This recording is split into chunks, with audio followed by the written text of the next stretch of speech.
Welcome to Madhu's world. మన రోజువారీ జీవితంలో హెయిర్ ఫాల్, వెయిట్ లాస్ అనేవి అందరికీ ఒక సమస్యగా మిగిలిపోయిందండి. దీనికి ఎన్నో పరిష్కారాలు ఉన్నాయి. వీటిలో ఒకటే ఫ్లాక్స్ సీడ్స్. అవేనండి అవిసె గింజలు.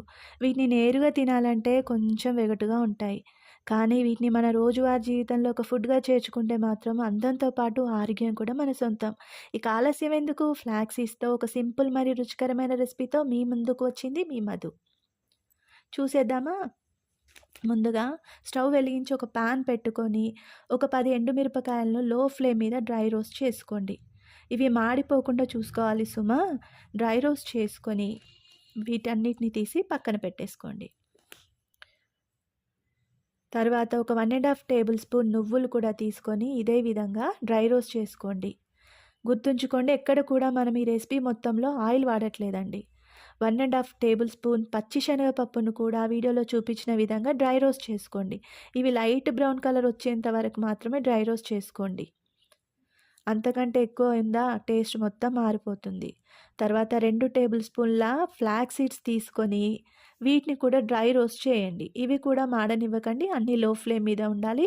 వీడియోలో చూపిస్తున్న విధంగా చేసుకున్న తర్వాత 1/3 టేబుల్ స్పూన్ చింతపండును కూడా డ్రై రోస్ట్ చేసుకొని ఒక గుప్పెడు పచ్చి వెల్లుల్లి రెబ్బలను చల్లారిన మిశ్రమానికి కలిపేసేయండి. వీటన్నిటిని మిక్సీ జార్లో తీసుకొని రుచికి సరిపడా ఉప్పు కూడా కలుపుకొని ఒక మెత్తటి పొడిలా చేసుకోండి. అంతేనండి, ఎంతో సింపుల్ అయిన రుచికరమైన మన ఫ్లాక్స్ సీడ్స్ పొడి రెడీ. దీన్ని వేడి వేడి అన్నంలోకి ఒక 2 స్పూన్ల ఫ్లాక్స్ సీడ్స్ పౌడర్ని, దానికి కొద్దిగా ఆయిల్ కూడా జత చేర్చి తిన్నామంటే ఆ రుచే వేరబ్బా! నాకు మాత్రం చాలా బాగా నచ్చిందండి. మా పిల్లలు కూడా చాలా చాలా ఇష్టంగా తింటున్నారు. ఈ పౌడరు అన్నంలోకే కాకుండా ఇడ్లీ, చపాతీ, దోసలోకి కూడా చాలా చాలా బావుంటుందండి.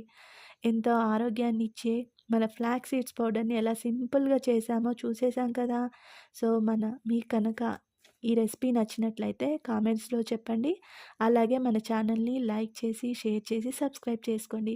For more updates please subscribe my channel. Thank you.